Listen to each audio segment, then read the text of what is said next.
Result కోసం అని మాట్లాడాలి. కానీ ఇప్పుడు అది లేదు.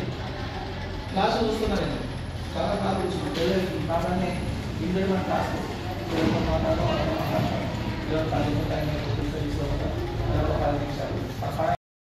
మరి ఏం చెప్తారు మన పిల్లలు కూడా వాళ్ళు డిస్టర్బెన్స్ అయిపోతుంది.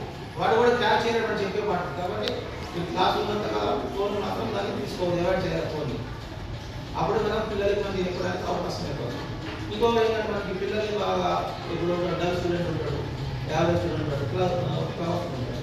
మనం ఎక్కువగా ఫోకస్ చేసి డల్ స్టూడెంట్ దగ్గర పోయి చేయాలి.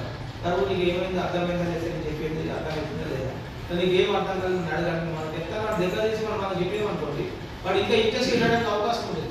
మనం ఏం చేస్తామంటే జనరల్గా క్లాస్ స్టూడెంట్ దగ్గరికి వెళ్తాం, అది ఇంకా చదువు అది చెప్తాం. మన డల్ స్టూడెంట్ పట్టించుకోవడం వాడు ఫీల్ అయితే ఫస్ట్ ఇండియన్ డెవలప్కి వెళ్ళాలి. డల్ స్టూడెంట్ దగ్గరికి వెళ్ళి సజెషన్ కరెక్ట్ ఇచ్చినట్టయితే వాడు కూడా క్లాస్ స్టూడెంట్ లాగా వాడు కూడా ఎక్కువ అభివృద్ధి చేసి మంచి మార్క్స్ తెచ్చుకోవడం ప్రయత్నం చేస్తారు. మనం చూస్తున్నాం, మీరు ప్రైవేట్ కాలేజ్ కన్నా మన గవర్నమెంట్ కాలేజ్లో మంచి రిజల్ట్ వస్తుంది, మంచి ర్యాంక్స్ కూడా వస్తున్నాయి. 974, 974. బాయ్స్ కాలేజ్లో 9 మనకి ఎంత 480 వచ్చాయి ఫస్ట్ ఇయర్.